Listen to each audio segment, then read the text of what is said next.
been saying all season long that, it's a long season and, there's still a lot of games to play, but suddenly we're almost at the halfway point.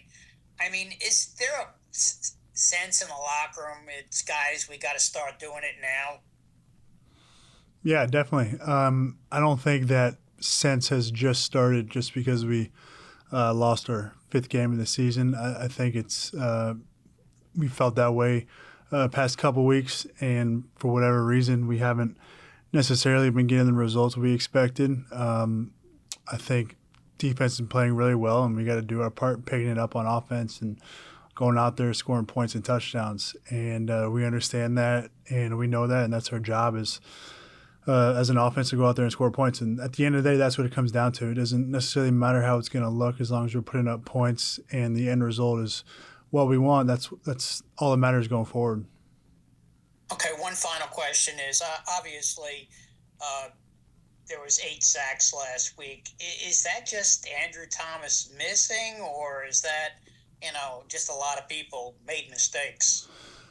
No, I don't think it had much to do with AT being not being out there. I think just kind of the way the game that was going early, we had some trouble with protection, and I think that kind of hurt us in our past game. I think from our perspective as offensive linemen, I think it didn't help our quarterback, and him being down on the ground that many times, in the first, second quarter is not really what he's used to so far this year. So I think there's a lot of blame to put on us as, the front five up there early on. And eventually we did settle, but later on, probably late second quarter, but at that point kind of felt like the game started to slip too much.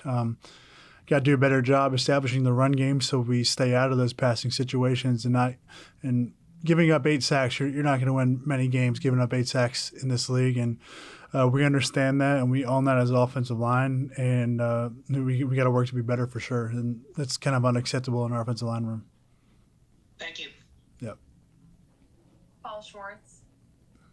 Hey, John. Hi. Good. How you doing?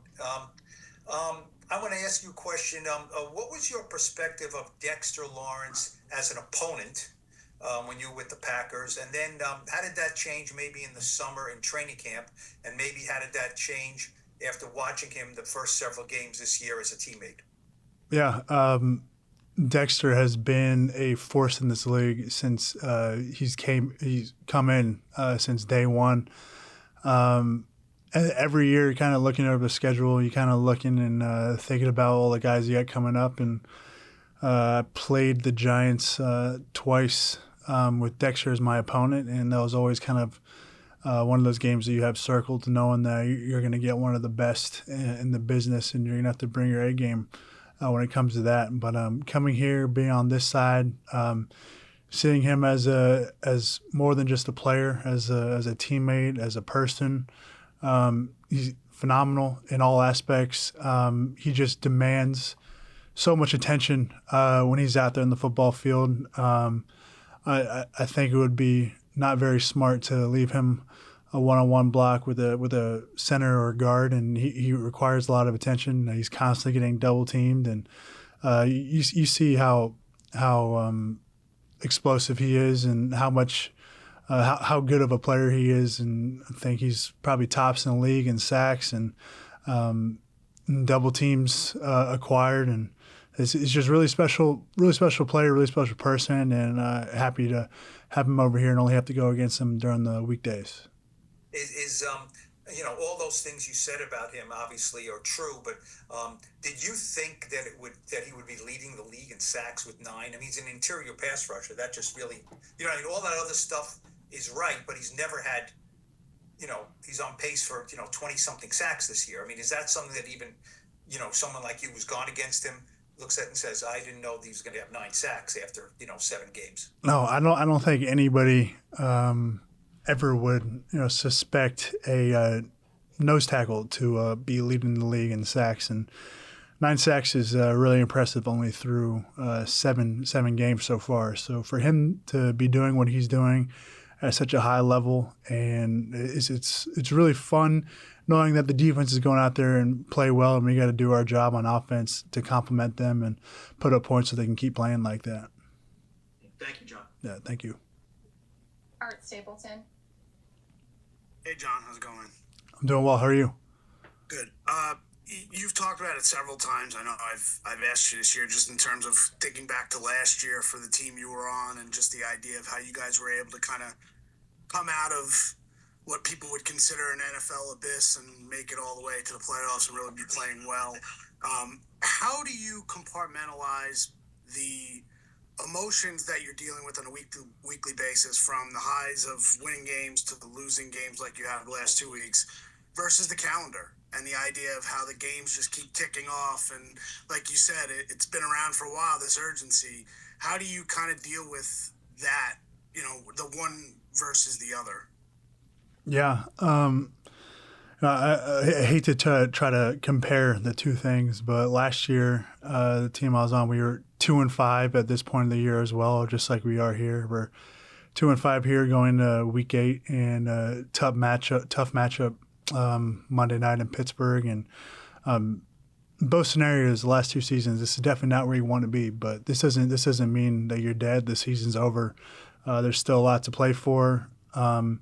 It only takes 7 to 8 wins to get a playoff spot in this league, and I think we're definitely capable of doing that the rest of the way. And it just comes back to taking it day by day and rallying around the guys in the locker room and making sure everybody keeps the faith.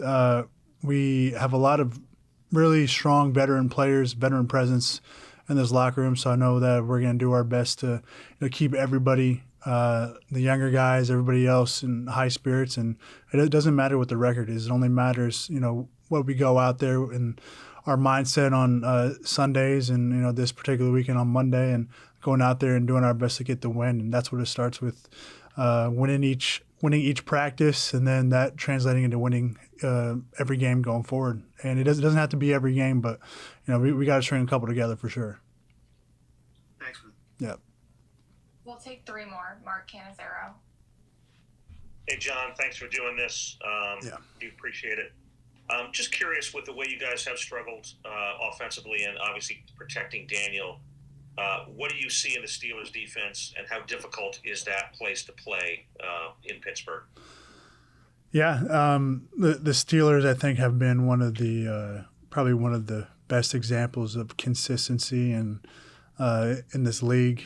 They've been doing it just very well, very solid for so long, and their defense hasn't changed in forever. And they have the right guys, they have the right culture, and they got playmakers all over the defense, and that's what they pride themselves on over there in Pittsburgh.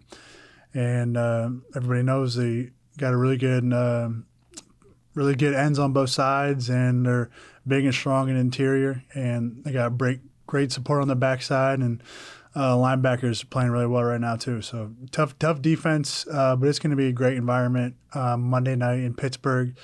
I know Pittsburgh's huge football city, and Monday night, fourth quarter, when they start playing their music and the towels start being waved, it's going to be an awesome environment. I'm looking forward to it. I'm sure it's going to be really loud.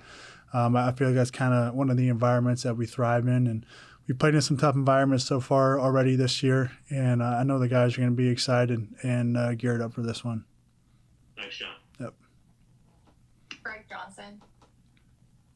Hey, John, I know you don't want to make excuses for not having Andrew, but, I mean, you guys played 6 straight games with the same 5 linemen taking every snap. First team reps in practice, you're with the same guys.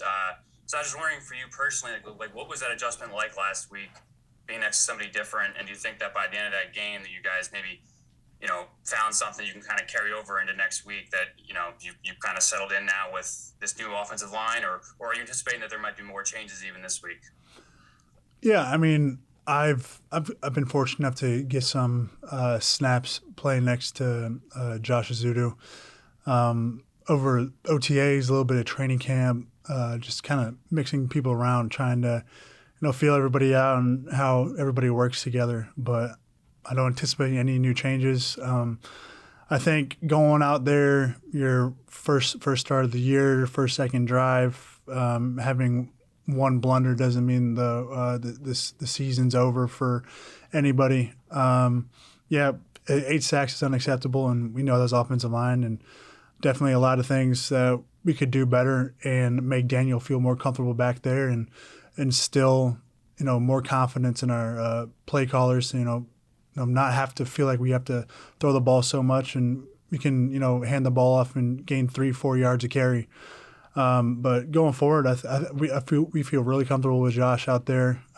He did really well once he settled in after one of those drives, and I feel like we held up relatively well later on in the game. But at that point, it's too late, and we just got to start out the game, way better than we did, and I think kind of rattled our quarterback, which is our fault, not his fault at all, and the play calling, which again I feel like goes back on us. Thanks, man. Yep. Last one, Jordan Runyan. Hey, John, what's going on, man? I'm doing well. How are you? Good. I'm curious, what is your advice to a player like Josh Azuto? I'm sure, like most young offensive linemen, you have struggles early on in your career. What do you say to him about trying to learn that position on the fly, and also at the same time trying to build his confidence? Yeah, I mean, Josh is, he's not young, but he's a younger player. He's really talented. He's really smart.